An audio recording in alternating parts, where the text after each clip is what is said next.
Assalamu alaikum, welcome to HANIF'S kitchen. இன்னைக்கு நாம bachelor குக்கிங்ல 2 மினிட்ஸ்ல ரொம்பவே ஈஸியா பண்ணக்கூடிய திடீர் ரசம். ரசத்துல நிறைய டைப் இருக்குங்க. பட் இன்னைக்கு நாம ரொம்ப ஈஸியா திடீர் ரசம் எப்படி செய்யறதுன்னு பார்க்கலாம் வாங்க. இதுக்கு நான் ஃபர்ஸ்ட் ஒரு எலுமிச்சம்பழ அளவு புளி எடுத்து ஊற வச்சிடுறேங்க தண்ணி ஊத்தி.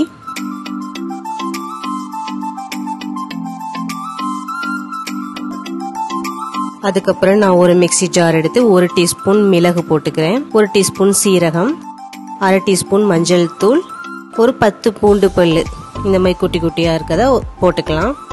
அதுக்கப்புறம் 2 பச்சை மிளகா, கொஞ்சம் கருவேப்பிலை, 2 தக்காளி சேர்த்துக்கலாங்க. இப்போ இது எல்லாத்தையும் கொஞ்சம் கொரகொரப்பா அரைச்சிக்கலாம். பாருங்க இந்த மாதிரி ஒரு பதத்துல கொரகொரப்பா அரைச்சிக்கோங்க. அதுக்கப்புறம் நம்ம ஊற வச்ச புளியை நான் கரைச்சி வச்சுட்டேங்க. இப்போ நம்ம ரசம் வைக்க ஸ்டார்ட் பண்ணிடலாம்.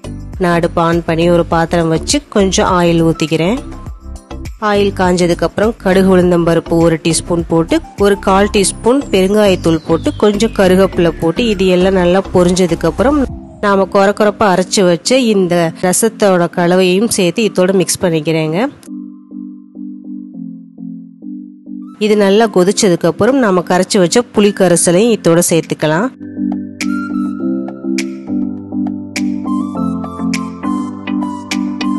சேர்த்து ஒரு 1.5 கிளாஸ் தண்ணி ஊத்திக்கலாங்க, கரெக்டா இருக்கும்.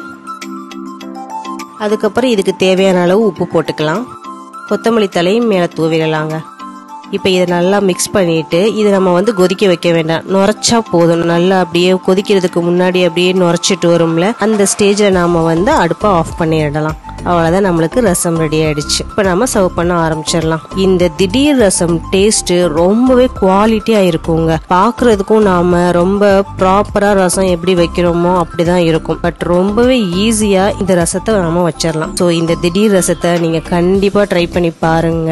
ட்ரை பண்ணி பார்த்து எப்படி இருந்துச்சு நம்ம கமெண்ட் பாக்ஸ்ல நம்மளுக்கு டிராப் பண்ணுங்க. அப்படியே நம்ம சேனலை சப்ஸ்கிரைப் பண்ணிருங்க. அப்படியே பக்கத்துல இருக்க பெல் ஐக்கானையும் கிளிக் பண்ணிருங்க. அதோட நம்ம எல்லா வீடியோஸும் பார்த்து என்ஜாய் பண்ணுங்க. தேங்க்யூ.